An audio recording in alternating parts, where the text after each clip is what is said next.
అన్ని government hospitals లో free medical చెకప్లు చేసేలా కొత్త పథకాన్ని ప్రారంభించారు ఏపీ సీఎం చంద్రబాబు. ఏలూరులో ఈ పథకాన్ని ఆయన లాంచ్ చేశారు.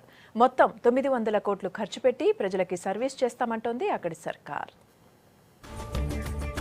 ఎన్టీఆర్ వైద్య సేవా పథకాన్ని ప్రారంభించారు ఏపీ సీఎం చంద్రబాబు. పశ్చిమ గోదావరి జిల్లా ఏలూరులో స్కీమ్ను లాంచ్ చేశారు సీఎం.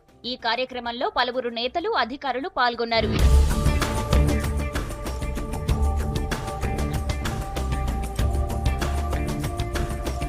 ఎన్టీఆర్ వైద్య సేవా పథకంలో అన్ని గవర్నమెంట్ హాస్పిటల్స్ లో 60 రకాల వైద్య పరీక్షలను ఉచితంగా చేస్తారు.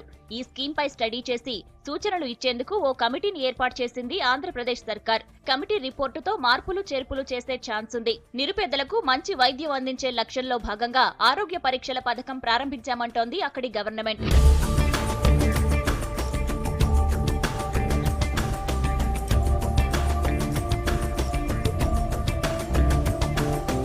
ప్రభుత్వ ఆసుపత్రులపై ప్రజల్లో నమ్మకం కల్పించాలన్న ఉద్దేశంతోనే ఈ పథకం ప్రారంభించామన్నారు ఏపీ సీఎం చంద్రబాబు నాయుడు.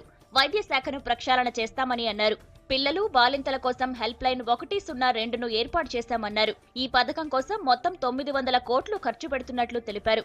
ఒక పక్క హాస్పిటల్స్ అన్ని ప్రక్షాళన చేయడం, ప్రాథమిక ఆరోగ్య కేంద్రం దగ్గర నుంచి టీచింగ్ హాస్పిటల్స్ వరకు, సూపర్ స్పెషాలిటీస్ వరకు కామన్ మ్యాన్కి ఏ విధంగా అందుబాటులో రావాలో అవన్నీ తీసుకొస్తాం. ఇప్పుడు తల్లి బిడ్డ ఎక్స్ప్రెస్ పెట్టాం.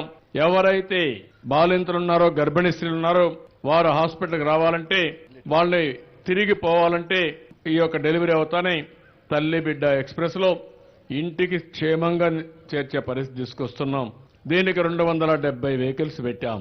అదే మరి ఇంకో పక్కన చూస్తే 102 కాల్ సెంటర్ పెట్టాం. ఎన్టీఆర్ వైద్య సేవా పథకంతో ఏపీ వైద్య రంగాన్ని ప్రక్షాళన చేస్తామంటోంది. గవర్నమెంట్ హాస్పిటల్స్ లో ఎక్విప్మెంట్ ప్రాబ్లం లేకుండా చూస్తామంటోంది.